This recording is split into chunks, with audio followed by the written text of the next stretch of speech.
Uh, my name is Vittalis Ayu. I came from Sanata Dharma University in Department of Informatics from Indonesia.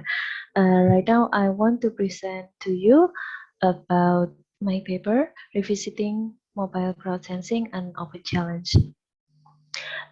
In this presentation, I will divide this presentation into the three parts. The first part is about the background.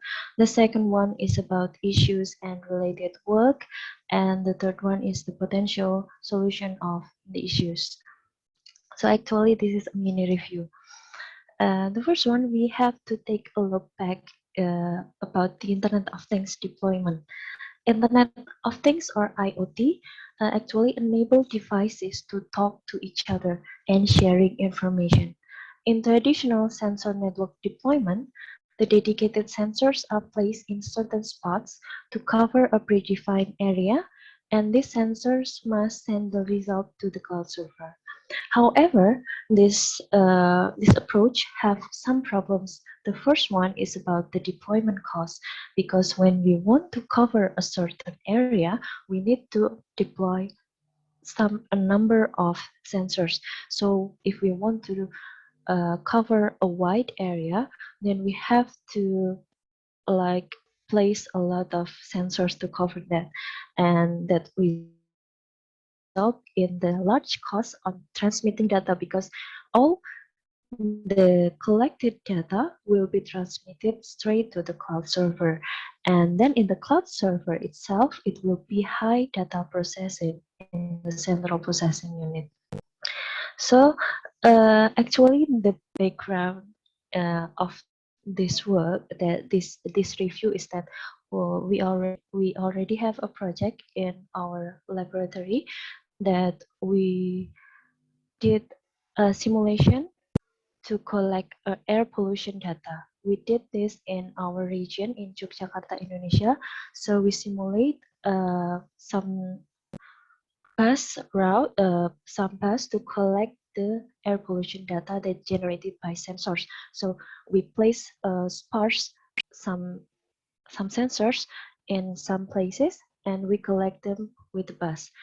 But the result is that when we collect the data with bus, it can be done, but it has some drawbacks, such as uh, we can only collect the data that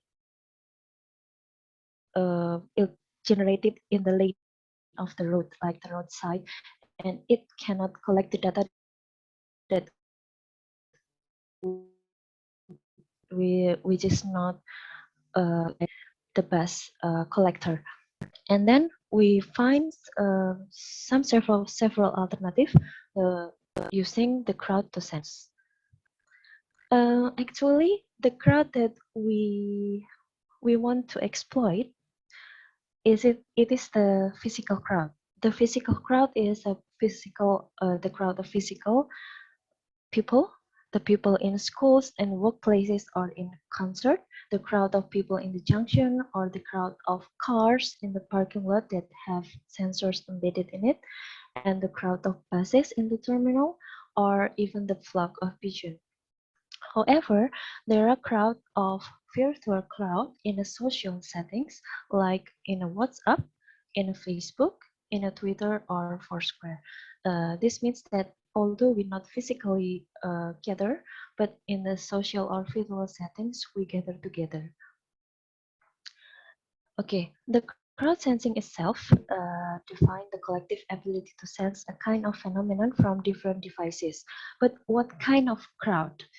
Actually, it is a crowd of people that reporting a particular object of interest that can be air pollution, can be the temperature, maybe an allergen, maybe a noise level.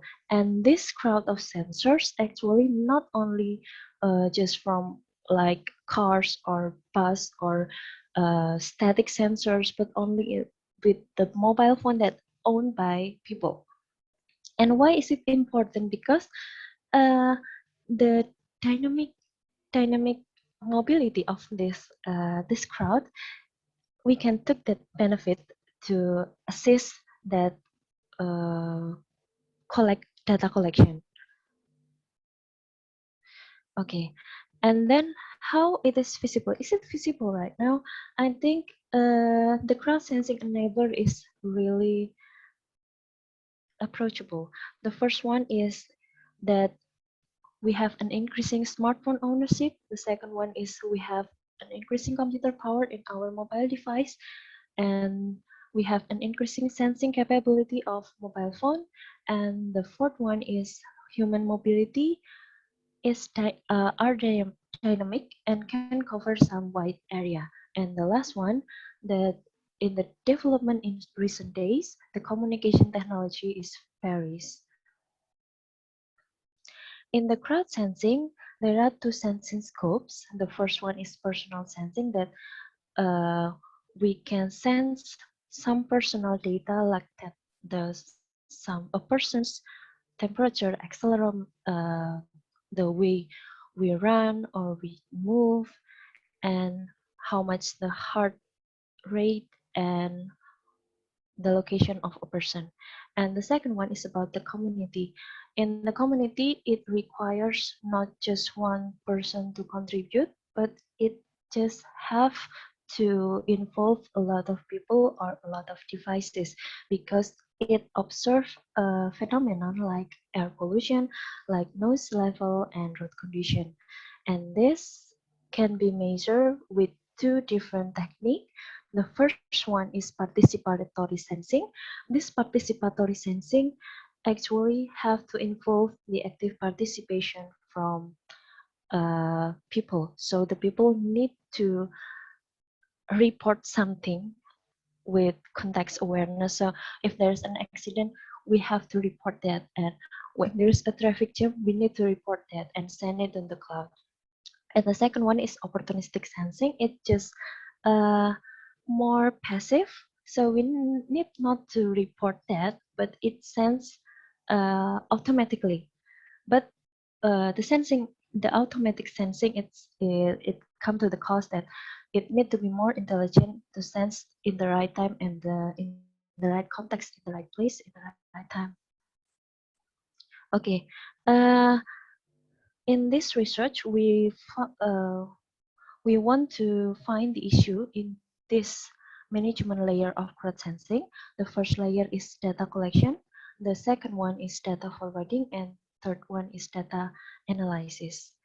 And actually the top one is application, because after the crowd sensing data is analyzed, and then actually it usually will be given back to the contributor, so it can be update the data of the contributor.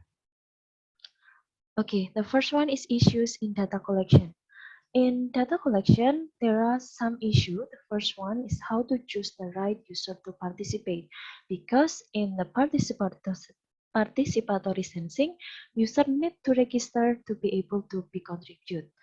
And actually it has to come to the question that how many contributors are required, because when we have too few contributor, then we cannot get enough data. But if we have too much contributor, then we have to process the data the processing of the data is really hard. And the third one is how to attract more users to participate in the sensing process, because when we contribute to the sensing process, we actually uh, consume our resources such as power or energy. An issue in data forwarding, including dynamicity of node or sensor's mobility. Actually, the sensor itself is static, can be divided as static and dynamic. So the dynamicity of the sensors, it can be influenced in how the data will be forwarding from sensors to the servers. And the second one is the data forwarding process. It can be accommodate when the connectivity, when it forward the data, is intermittent.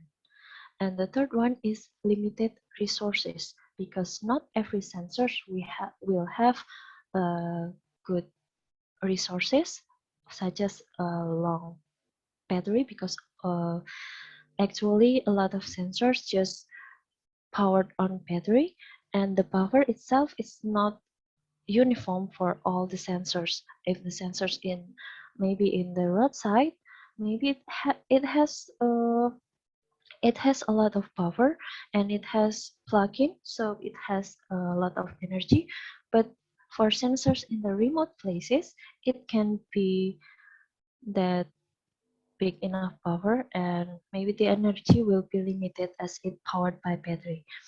In data formatting, actually, it's possible to employ the infrastructureless networking technology, and we actually uh, deploy an opportunistic network as the underlying network. And the last one is how much degree we depending on the edge cloud, because as we know that crowd sensing need to send the raw data to the cloud server. uh, Actually, we not need to always send the data to the cloud server, because we can share the data with each other. And the third one is about data analysis.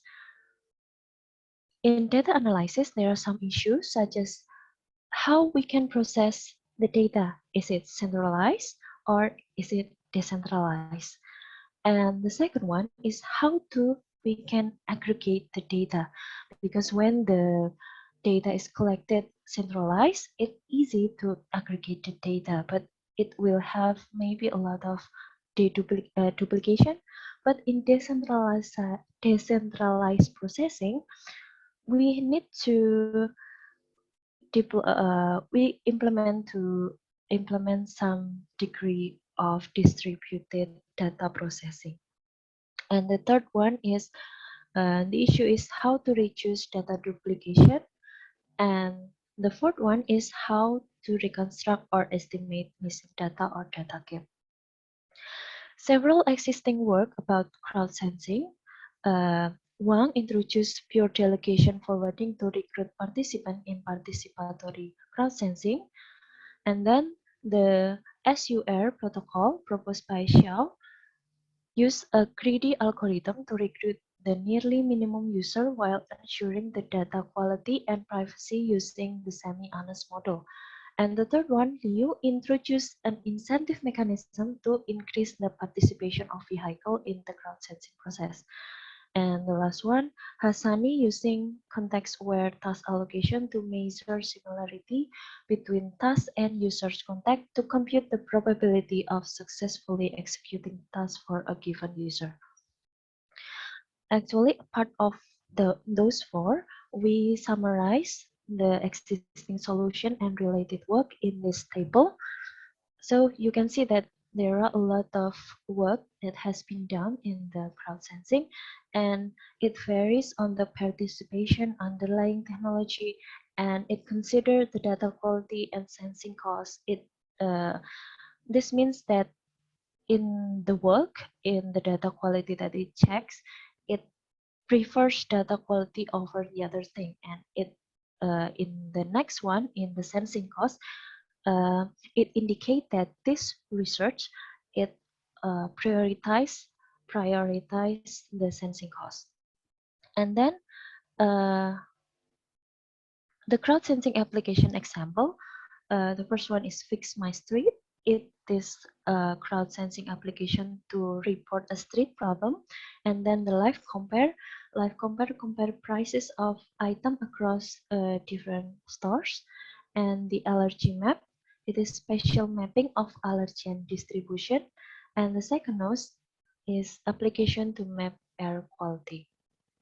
Okay, and then the third part is about the potential research challenge. This is actually the research challenge that we want to study next. It's about the optimized resource and minimize transmission costs while maintaining data quality, because we know that with crowd sensing, we we have limited resource, and then we have to minimize the transmission cost, but we cannot sacrifice too much the data quality. The idea is the raw data is will process locally and distributedly, and employing the opportunistic network as the underlying network to do the data exchange to reduce transmission costs. And the challenge is that when we employ the distributed processing, actually it's infrastructureless, it will lack of global knowledge as it will be decentralized processing, and the census data is distributed across the network, so it will be a challenge. And what about the contribution of another aspects such as social relation and mobility, possible contribution in crowdsensing? The first, about the maximizing data quality. We can add the mobility aware to the user recruitment to find the suitable contributor in terms of spatial temporal aspect to the object to sense. And the second one, data duplication can be easily detected when the contributor mobility is similar. So the contributor have similar mobility pattern, actually it will have similar data. And the third one, contributor that move in dense area can drop the data more frequently because when it move in the dense area or in only in narrow space, the contributor and the other will tend to have the same data. And then to minimize sensing and communication process, social and mobility also can be contributed. The first one, the possible contribution, the first one is in human crowd, the social relation between human can be exploited. For example, to employ social-based routing to send the data to the appointed server. Actually, we have done this. And the second one, to reduce the need to contact the central server directly from the contributor. So we need a certain degree of decentralization processing. So we do in-network data aggregation. And the last one, in the term of mobility, contributor with sparse mobility will have more distinct data than the one who move in the dense area. Because in the dense area, uh, the contributor will have uh, a lot of similar data. And in dense area too, the contributor can sample the data more less frequently. Okay, maybe that's all from me. If there's any question.